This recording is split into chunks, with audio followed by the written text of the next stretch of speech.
Welcome to the conversation part of the Upper Bowl podcast. We have recurring guests. He's one of the weekend hosts at 105.3 The Fan in Dallas. He is the host of Locked On Sports Detroit Postcast, where he gives you his immediate thoughts on the game goes final for the Lions, the Tigers, this playoff series versus the Pistons and Knicks, which is going to be entertaining. Michigan Wolverines football. He's also the Dallas Stars insider for 105.3 The Fan for Shannon RJ in the morning. I'd like to welcome back to the pod. I like to say he had a crazy traveling schedule, and I'm glad he made it in time. 6 hours of traveling is not the best thing. Anyways, Jake Riepma, how are we doing? I like to say you survived. I like to say those flights are miserable. Something like that. And Trevor, always a pleasure to be on, man. But you know what? Nobody wants to hear any excuses. Don't tell me how rough the waters are. Just bring the boat in, and that's my motto. We're getting it done, and happy to be back on the Upper Bowl pod here, talking a little puck, talking a little hoops. It's a great time of year. It's spring. We got baseball in the mix as well, man. Let's roll the sleeves up and get after it. As we like to say, let's roll those sleeves up, because we like gritty goals. And we had some gritty goals last night between Evgeny Dodonov and Colin Blackwell. How much fun was that game, too? I know you were on the plane. I was burning the midnight oil, trying not to wake my neighbors up. And I think my neighbors did throw a complaint in this morning on my door, and they left me a note, please keep it down during playoff season. Hey, it's playoff hockey, and it's an overtime thrill. You said how much fun was it? It was a little bit of not even a little. It was a combination of fingernail biting, anxiety, and there's really, truly nothing like playoff overtime hockey. No. Everything can change with puck luck. The puck bounces one way or the other, but you nailed it, man. It was a matter of the Stars getting down to the nitty gritty and picking up the trash in front of the net. And as cliche as that might sound for anybody listening, it's truly what happened. I mean, you look at the last two goals between Dodonov, the equalizer to tie it up at 3, it was off a rebound. And Blackwood was so good in net, you had to find those types of goals. And they touched on it afterwards, both Pete DeBoer and pretty much everybody that spoke, that playoff hockey is going to embody that type of gritty play. And the two goals that won the equalizer and then the game winner in overtime from Blackwell really sum up what playoff hockey is all about. And the one from Blackwell is insane, because you watch it and it's just it's like a pinball machine. You got the two Colorado Avalanche defenders somehow, losing an edge, falling down, and Blackwell's the one that takes the initial shot. Good save by Blackwood, and then he comes right back and gets the rebound. I mean, I'm watching that on the plane, fist pumping, and my eyes are burning because I've been staring at a phone screen for the last 6 hours. But just everything that you love about playoff hockey, on top of the magnitude of a game 2 in your own building, in your own barn for the Stars, where they just simply cannot afford to fall behind 2-0 with that series going back to Colorado. So last night, I know it's only the opening round, but it truly had it all. That was so much fun. The first one, it was on a Saturday night. I was like, if they're going to lose on a Saturday night before Easter, this would be the worst thing ever, because no one's going to be happy in the DFW area. Then the Nico news happened. We'll talk about that later anyways, but holy Christ. That I like to say this, we always said this up in New York. I probably used to say it in Detroit as well. It's good for the city. It brought the vibes back. It was how much of a horrible weekend between the game 1 loss, the Nico saying whatever he wants about Luka, and the Stars winning over. That brought the city up. Could we say that? Oh, absolutely. And it's funny. I was I didn't plan on talking about this, but I got picked up at the airport from the Uber driver, and we're talking about how much the city needs the Dallas Stars. I mean, quite literally, without exaggerating, they need to save the city, because the tumultuous season and now off season that the Dallas Mavericks are heading for, the disappointing, underachieving state of the Dallas Cowboys, and then, the Rangers, yes, on the heels of a 2023 World Series championship, but last year was very disappointing, although they're off to a very, very good start this year. But baseball, as we know, is a marathon. So, I'm sure it'll be, that's subject to change. But, man, this city could certainly use the uplifting and excitement of a playoff run. And it was grim there for a while, especially not just falling behind 1-0 to the Colorado Avalanche, but how about the 7-game losing streak entering the playoffs? I mean, you talk about limping into the postseason. There was a lot of talk on Stars Twitter, wherever you look, where just the morale was so low. And then you go out and lose game 1, and it truly was back against the wall. They needed needed that shot of life that an overtime victory provided. And it'll be interesting to see how this series continues to play out now, tied at a game apiece. Definitely.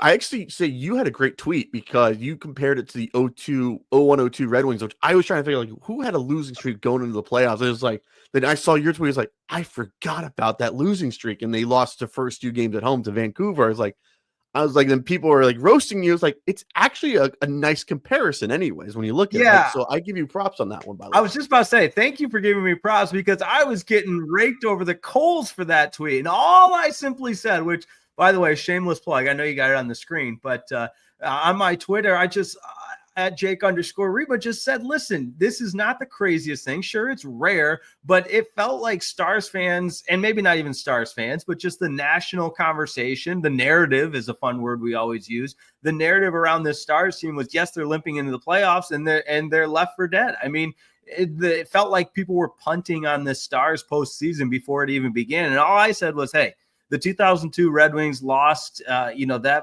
number of games heading into the postseason. They lost the first 2 games against Vancouver, and then they go and win the Stanley Cup. And that just so happened that the assistant general manager of the 2002 Red Wings was Jim Nill, and obviously he is the current general manager, back-to-back general manager of the year in the NHL for the Dallas Stars. So all I was doing was providing a little historical context. And, I got Avs fans mad at me. I got Stars fans mad at me. I got Red Wings fans mad at me saying, well, they're not as good as the 2002 Red Wings was, when all I was doing was providing a little background is all. And then people were trying to, hockey-splain, or if that's a term, mansplain how good that 2002 Red Wings team was. And I said, listen, that was my all-time favorite team. Yeah. So I grew up with it. I'm well aware how good that team was. I feel like we both, like, we're in our early 30s. We have to get hockey explained how great teams we grew up watching. Like, we've watched these teams. Like, please comment down. Like, I know who Luke Robitaille was. He was on the 4th line of that 01-02 Red Wings team. Anyways, we have to tell some of these new hockey fans, like, hey, we've been around a little bit. We remember the non-cap era when there was a red line and a 2-line pass. And yeah, so I have to tell that to people, like, sir, I know what a 2-line pass was. You couldn't even do that. And they look at me as like, what's that? It's like, you did not even watch hockey 20 years ago. Exactly. Please mind your own business. Honestly, maybe I'm just alone in this, but I feel like I had better bandwidth back then as a kid anyways. I could remember everything, had everybody's stats. I was emulating Sergei Fedorov in the driveway, playing street hockey, things like that. Now I got, adult responsibilities and everything to worry about, and there's not enough bandwidth up there for all the hockey info. Hey, I gotta say, I think we both had that bandwidth because that was the only good thing of the playoffs in 2002. Anyways, it was good to watch anyways. So yeah, for sure. That's why. And plus, it was a classic original 6 team. You can't go wrong with a Detroit Red Wing team that was loaded no matter what, because the Illich family spent money. Yeah. No, exactly. I mean, like you said, before the salary cap, Kenny Holland was just out there buying championships, and that was fine. Yeah. I always say that, like, these kids these days, you wouldn't understand a non-cap era. You really wouldn't, because you would, like, all the Ranger fans the new Ranger fans, they wouldn't understand it. The Flyer fans would probably understand it. The Red Wings fans would understand it. The Avs fan wouldn't understand it. And, like, the Stars fans from back in the day, like, we understood Tom Hicks spent money. The Pierre Lacroix had an open checkbook from the wall. I forgot who the owner is. The owner for the Avs. Like, everyone had an empty checkbook. It was perfect anyway. So I think it was fun. It was fun, and people need to learn. Like, hey, we've been around. Like, let us show you how great the Brad Richards, Martin St. Louis, and Vinny LeCavalier is, or Brett Hull, Steve Yzerman, and fit that line together. So I will say this: the hockey explaining I feel like we get it the most, anyways. It's like I look at this, I look at the phone, and it's like I just toss it now, anyways. So, and also the Avs fans, like, I look at the head of Avs fan, chirp me once, like, I looked at, like, you don't even know who Adam Foote is, so please mind your own business. Kale McCarr, the greatest defenseman of all time. Raymond Bourque's on line 1. For sure. Definitely. How excited were you when you see that Tyler Seguin one-timer goal on the knee? That was I feel like we went back in time to like 2014 and something. I feel like we saw it was like we were in the time machine again. Yeah, no doubt. And I think Pete DeBoer touched on it post-game, and he nailed it just in terms of getting up to speed with Tyler Seguin. I mean, obviously, if you know the story, it's a guy that's recovering from hip surgery and accelerated his rehab process with some unconventional things, some red light therapy, things of that nature. And, to expect him to be up to games playoff speed at that in just one regular season game, it's obviously unrealistic. So all the different components into getting up to game speed for Tyler Seguin, for him just to mentally see the puck go in the net off his stick and have that positive psyche, I think will really help accelerate that acclimation process and will only bode well for the Stars moving forward. But you're right. I mean, it was a beautiful goal. And again, not to sound like a broken record, but it really felt like it breathed life into the Dallas Stars, which they obviously needed after that Game 1 loss. And, the timetable on Miro's return is still up in the air. And Robo's return still up in the air. Of course, it's hockey, so nobody really knows anything labeled week to week, whatever, take that for what you will. But, man, if Seguin can continue to be an impact player, that Stars desperately need that. So the Stars definitely do need that. We do have Jake Riepma from 105.3 The Fan in Dallas and Locked On Sports Detroit Postcast, who does a wonderful job on all those platforms. I think the other big thing is we got to talk about is Thomas Harley's taken really well since the Miro injury. He's ran power play one really well. And I'd say getting that second goal in the first was like the vibes were good. I like to say that, like, the Stars finally got a lead. I feel like that was a good, nice thing to get the lead and the vibes. I thought about that as well. Yeah, Harley's story is pretty interesting when you dive into it, because he was always such a solid, consistent player on the blue line. But almost like when you look at the timetable of when he participated in the Four Nations. I mean, unfortunately with Team Canada because of his, we won't get into all that, but the backstory there, he was left off one of the U.S. teams, grew up in Syracuse, New York, but dual citizenship. But anyways, the confidence that he gained from playing in Four Nations really has served him well moving forward since then with the Dallas Stars. He's almost been at a whole new level since the conclusion of the Four Nations tournament, and has taken that level of confidence with him to a more prominent role in Miro's absence. So it's kind of worked hand in hand, where you see Harley go out and make a name for himself in the Four Nations tournament, and then come back and take that newfound confidence with him in a more prolific role with the Dallas Stars due to the injury with Miro, and he's taken his game to another level. And you saw that in down the stretch in the regular season, and then in the postseason as well. And as a forward, or as a defenseman that can score, as a guy that can be so integral on the penalty kill, he just does so many important things for this Dallas Stars team. And last night was a good example of that. Definitely, for sure. I like to say, like, going to Four Nations, I think he was on a trip to Cancun. Then he got the call because McCarr was out. I like to say like that. I like to say like the Stars, I feel like they haven't had a big superstar defenseman since like Darian Hatcher, maybe Sergei Zubov. Like, him going to Four Nations was huge, because I felt like people finally learned like who Thomas Harley is, and I feel like people, like casuals, know who he is now. Like, people like the casuals start to know who, like the real hockey fans know who he is. The casuals like, oh shoot, he's really good anyways. Yeah, kind of like a coming out party, because like you said, he establishes himself as a very good player, then is afforded this opportunity at the last minute, makes the most of it, and then just continues that momentum. So credit to him, and obviously the Stars fans will take the added and improved production. Not to say that he wasn't before that, but he's really just taken his game to another level. Definitely, for sure. I like to say this, Colin Blackwell, I think we have to talk about him having like concussions before he was at Harvard, and then he was like get signed up to San Jose Barracudas, and he like bounced around with Nashville, with the Milwaukee, and then he got to start with Chicago. I like to say Jim Nill knows how to find a diamond in the rough named Colin Blackwell, and he performed really well last night when he got inserted in the lineup in the defensive pairings, I'll say. Yeah, I mean, these are the types of stories you see on the, I mean, I'm going to age myself and say the championship DVDs, if the Stars were to go on and make a run. But, we always watch those DVDs as kids about the every storyline associated with the team that won it all. And what better storyline to begin the playoffs than a guy that is a healthy scratch in game one? Pete DeBoer goes to and says, listen, you're not going to be out for long. We're going to need you. And it just so happened he was prophesizing that in game two, he'd play the hero role. And this is a guy, you listen to him talk, and he's a hockey guy. He's a guy's guy. Talks about, the boys put their work boots on and they kill penalties, and then they go in and he's giving credit to every other guy on that team besides himself. He's just a true team guy, and the way he scored that game-winning goal is just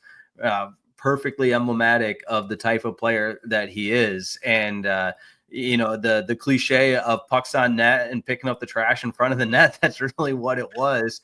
And I think it's a really neat example of staying present, staying in the moment, and being ready when your number is called, even if it's the second game after game you completely were scratched from the lineup. And it just is a testament to the resilience that he showed, and the added impact he can have for this Stars team.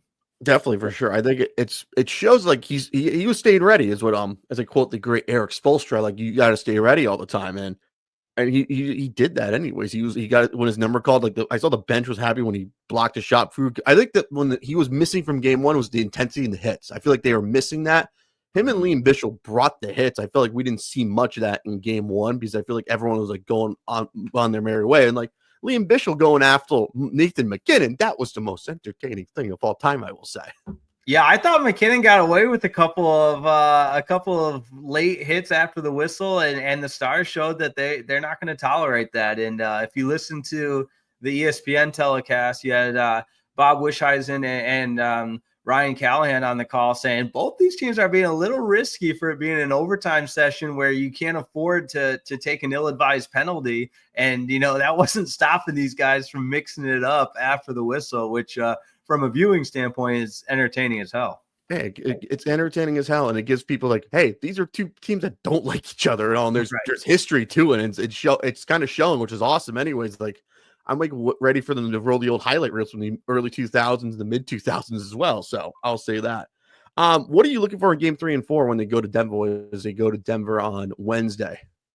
Yeah, I mean, anytime a series has shown, these types of momentum swings early on, all of the coach speak, it's true, coming out and establishing your identity early, and the win and lose pucks and all the things that you're going to hear. Special teams got to be good.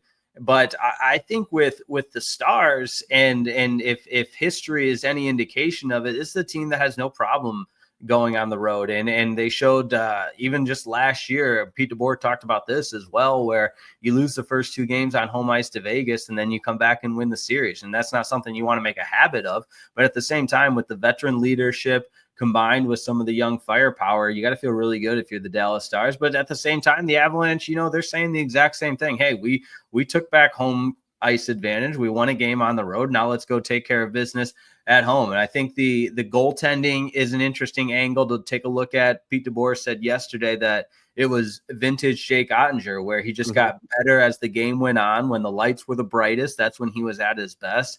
And for Blackwood, a little less experience in that regard, and I don't think any of the Stars' 4 goals were necessarily gimmies or soft goals by any means. But at the same time, you get a loud arena taunting and chanting your name. Maybe that does have an effect on the psyche of the netminder. But I'll point out the obvious and say it's going to be really compelling hockey. And I can't wait. Also, I think it's worth noting, no extra travel day, just going right at it, right back at it Wednesday night. A little bit later of a start for the central time zone, with the Avalanche being in Denver. I don't think that has too big of an effect, because again, these guys are consummate professionals, and you look at the veteran leadership from the Stars, and I'm fully anticipating them putting their best foot forward. I think so. That no travel thing is kind of cool anyway. You're just going to go anyways, but they have 2 days, like if 2 days off of Thursday, Friday, and Saturday they play. So I think the break is like, I like to say, if they can win game 3, I think that'll be a good thing. Like going to their little 2-day break to like before they play Saturday. I think that'll be good for the mind, and also good for like, hey, we can play with these guys, and they can Absolutely. also try to make. I've been talking myself into this. Mackenzie Blackwood is David Abisher. Do you remember who David Abisher was?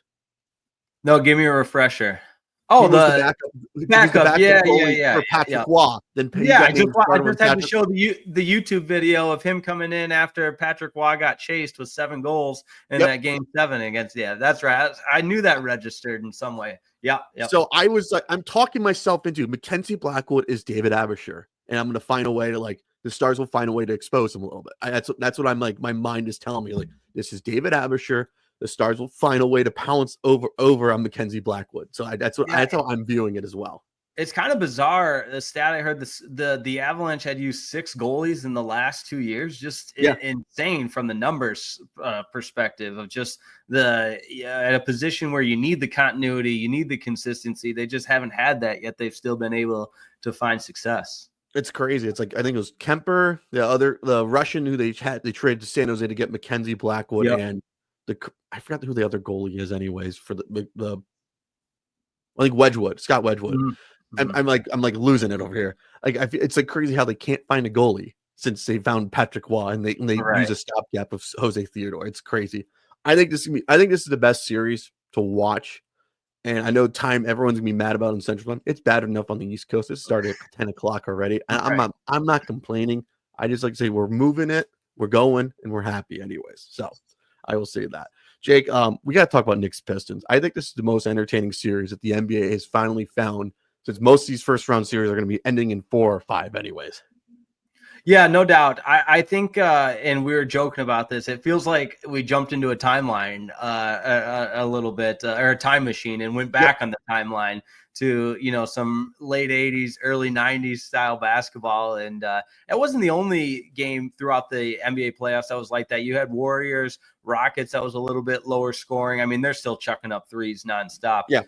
But the physicality between the Pistons and Knicks, the old school, rock'em sock'em, really the physical brand of basketball in an Eastern playoff series is exactly what we expected, and it's been really entertaining to watch. I think so too. I like to say you had the greatest gif of Jalen Brunson of him flopping the whole time.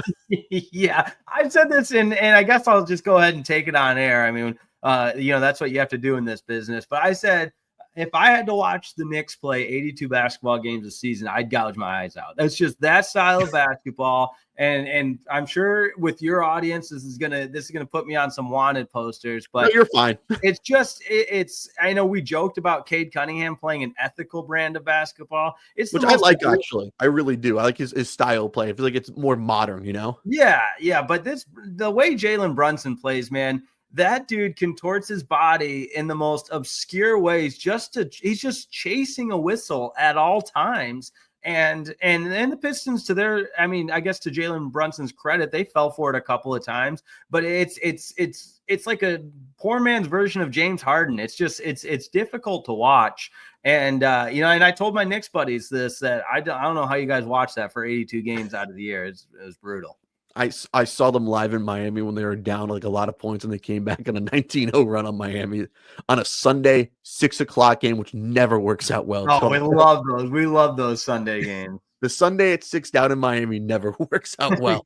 How much are you liking that Cade Cunningham is getting a lot of national exposure? I like to say he got a lot during that buzzer beater against the Miami Heat, which was incredible. By the way. Yeah. Bank was open on that one. I was watching that one live, like, oh boy, hey, counted. But it's been neat to see, and I think with this team, and it's certainly the local conversation, but they really do embody what Detroit represents, and every fan's going to tell you our team, if a team's winning, then they represent the city. But I do think, the guys that went through what they did last year in a 14-win season to turn it around, and statistically or mathematically, however you want to put it, the best turnaround from one year to another in terms of just purely win totals in NBA history, more than tripling the win total. And for guys like Cade Cunningham, Jalen Duren, Isaiah Stewart, that really did hit rock bottom with this organization, to be able to rise from the ashes and now experience some success and postseason success. But they'll be the first to tell you we're not done yet. But it was, worth noting, the first postseason win since 2008, which is just insane. I wasn't even driving yet. I was 15 years old. Just absolute insanity. And now you have in a position where you've taken back home court advantage, and the first playoff game, or no, I beg your pardon. Little Caesars Arena has hosted a playoff game before, but it'll actually be a chance for the Pistons to win a playoff game at Little Caesars Arena. I'm actually excited for that because I want to see how Detroit is. Because, like, when I think of Detroit basketball, I always think of the Palace, and I always like whenever you see them, they play like the Cavs in the first round or like Toronto or so and so. It's like you use like they're down 2. Can they at least win a game? It's like I would like to see like, if they could take this to 6 or 7, I think it'd be perfect for the NBA. I've been doing Knicks and Pistons anyways. Yeah, no doubt, no doubt. And honestly, I'll tell you this, Trevor. I do think that while we're talking on the playoff brand of basketball, I think there's something to be said about the style that the Pistons play. Now, I do think they're going to need more contributions other than just Cade. You saw Dennis Schroeder step up and hit a huge three yesterday. I mean, that was an acquisition at the trade deadline, but you need more from guys like Tim Hardaway Jr. You need more from Malik Beasley, who should, and I do believe will be, the 6th man of the year. Isaiah Stewart was out with the knee injury. That's still, his timetable's a little bit questionable. So there's certainly, an uphill battle for an underdog like the Pistons. I mean, it is the 3 versus 6 matchup, but it's certainly not out of the question for them to continue to make this a really compelling series. Definitely, for sure. I think it'll be perfect for the NBA. Like, you have 2 classic markets, just like they need the NBA needs the ratings. Like everyone's on the West. Like, I want to watch Lakers, Timberwolves, and this. Like, I want to watch Knicks, Pistons. That seems like the perfect early lead-in game, anyway. So you can't go wrong with that. Yeah, and Trevor, I'll tell you this: if this series continues to be as close and as hotly contested as it's been, I feel very good about a bet that I made that there will be somewhere between a postseason scuffle and brawl between these two teams, and there will be ejections in one of the games. I mean, I honestly feel like you can book that at this point. Where's my magic marker at? I'm gonna put that on the board anyways if I can find it. If not, I'll do it myself anyway. So all right, yeah. We have a wall of takes here. Okay. We had like CD Lamb is better than is elite. At least someone said that CD Lamb is an exact version of Jerry Rice of these days. Someone said that. I'm gonna put that on the board anyways. It's a good thing to have on the board because it's cool quotes and cool takes we've had on here. So you made the wall of takes. It's an honor, by the way. So what else? I was just saying, I'm glad it can be a take. Counting on my Pistons to get in some trouble and get in some ejections that will probably end up costing them, but that's the second point. It's good for the brand. It's good for the brand. What's been your biggest thoughts on the NBA playoffs? Who you've been watching besides the Pistons and Knicks? I like to say the West has been entertaining as well. Yeah, I mean, obviously, I'll have my eyes on the Lakers, just given everything that's gone on here in Dallas, and it feels nauseating to even utter the words that, hey, I'm kind of rooting for the purple and gold, but I wouldn't mind seeing Luka continue to stick it to Nico Harrison and that incompetent front office that made the worst trade in not just NBA history but professional sports history. I think the Warriors are, man, it's just the way the West stacked up with the Warriors being a 7 seed is just insane. You watch that. I don't know how many Steph had in game 1, but some of the most ridiculous 3-pointers. And as we talked about, I was traveling. I was in San Francisco at the time, so I'm watching that game with a bunch of Warriors fans, and it's just, I mean, to be that spoiled growing up watching a player like Steph Curry, where that's just the norm, where he's hitting fadeaway logo range 3-pointers, it's just insane. I think the conversation around Anthony Edwards, sorry, I'm bouncing all over the place. No worries. We like that. We like that. Yeah, but I think he still has a lot to prove, and a first round exit certainly wouldn't help that becoming, as cheesy as it sounds, becoming the next face of the league or everything that's discussed there. So that's something I've got my eye on, and I mean we're still getting the Russell Westbrook experience and the way this Clippers Nuggets series will be so much fun to watch. Like, I'm gonna have to set up the iPad as like Clippers Nuggets, put it on, and right. Entertain like. It's that time of year though, which is so fun. I think the East is a little less compelling if we're being honest. I agree. I think the East has been brutal. It's like Yeah. the Miami, in the plans, like we're in Jerry Reinsdorf territory. I've said it down here anyways. And no one likes to say that hear that with me anyways. Yeah, I don't know, it's quite that bad, but I mean, obviously I'm biased with the Pistons Knicks, but I think the East will be compelling in the latter rounds leading up to the conference finals and then of course the title. But right now I've got my eyes on some of the other more compelling Western Conference series. Would Nico be mad? Would Nico be jumping up and down that Anthony Edwards and the Minnesota Timberwolves beat the Lakers in like 5? Would he throw a parade for himself in his own little house, you think? I think that individual is so, and this is not some personal vendetta I have against Nico Harrison as a innocent observer. It comes across, and he is portrayed an egotistical attitude in all of this, in which I don't think it really matters what happens anywhere, anytime across the entire landscape of the National Basketball Association. In his mind, he's done everything right. He wouldn't do anything differently. I mean, he flat out said, quote, no regrets. And then on top of that, when he's actually in a press conference that all members of the media are allowed to be at, he's doubling and tripling down on the fact that we just need more time. It's not fair to be judged on all the injuries that I can't control. And it just, and we were talking about this on the morning show. Well, Sean Sharif and Bobby Belt where it's just like, you got to just stop talking and just take the loss, man. And Charles Barkley said it. He said, yeah, Nico's a friend of mine. Just shut up. I mean, go away for an entire offseason.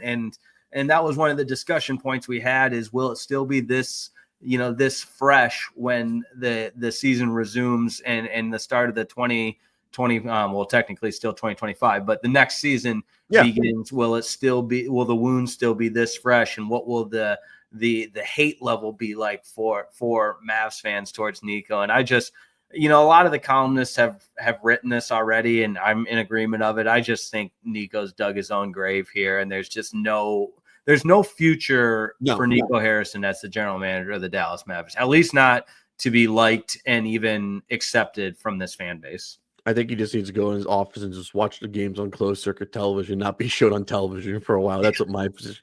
What were your thoughts when you saw him just have a meeting of no camcorders or recorders and stuff? I think that's like FBI style, almost like press conference almost. Well, that's exactly it. And I don't even know if you knew this, but one of the Mavs head of PR has an FBI background. And that's why people were talking like he thinks he's running the FBI. And I mean, any circle, and this is not just me being, I talk about sports on the radio, so I want to get rid of none of that. In no possible circle is it acceptable to carry out a closed door press conference with select members of the media invited, to which they were told no cameras and no recording devices. Or later that was debunked because Mark Stein had that report originally. They could record the audio, but not to share the audio. And it goes against everything that you would ever expect a competent front office member to even do. And whose idea was that? It just is one more chapter on the never-ending book of incompetentness, if that's even a word. But the level of just complete organization malpractice. Yes, exactly. And just so naive into not knowing your fan base and to thinking that you could get away with that. It's mind-numbing at the end of the day. It's literally, it's like I would have found a way, like we could record stuff off phones. Like you go to the voice recorder app, I would just put it on the thing and just see what happens, Am I creating like a malpractice thing of just the circle of trust is broken?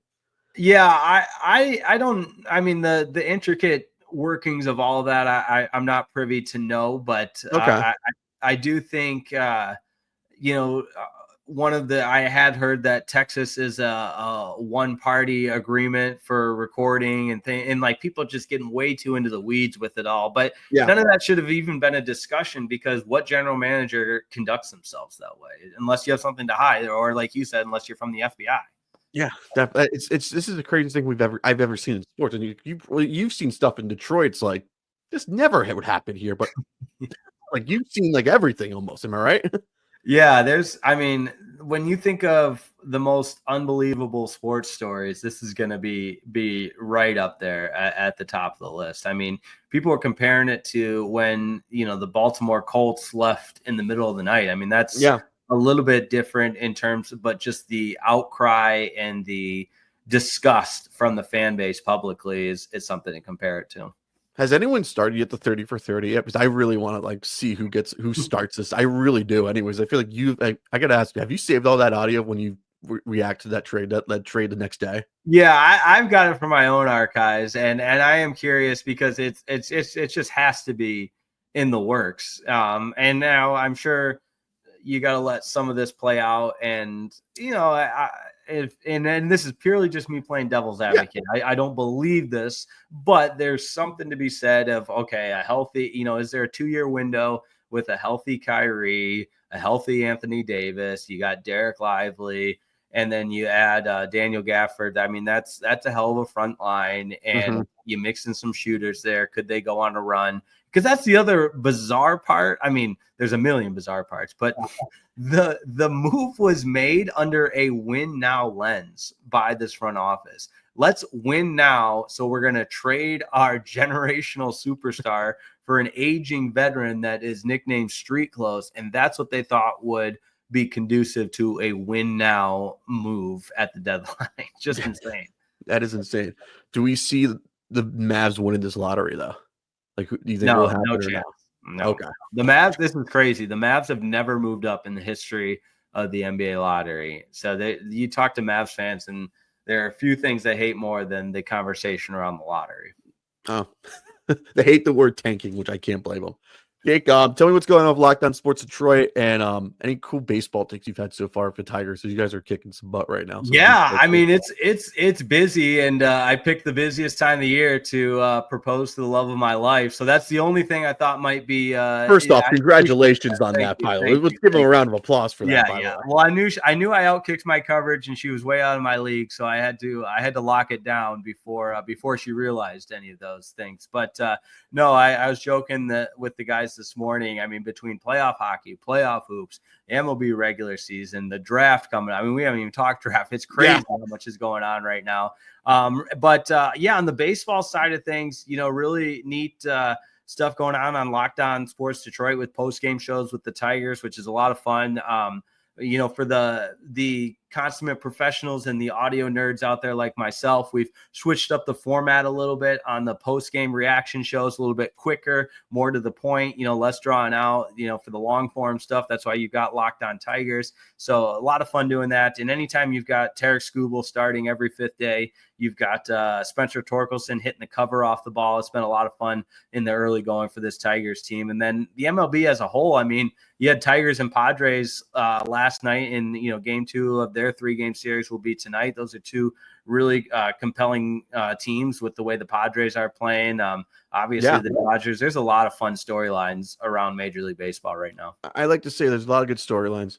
If we could get a Cubs Tigers like playoff, I know the Cubs and Tigers do play in June. Anyways, a weekend of my birthday. That'll be entertaining because you're two of the funnest teams to watch. It's like good stories of baseball.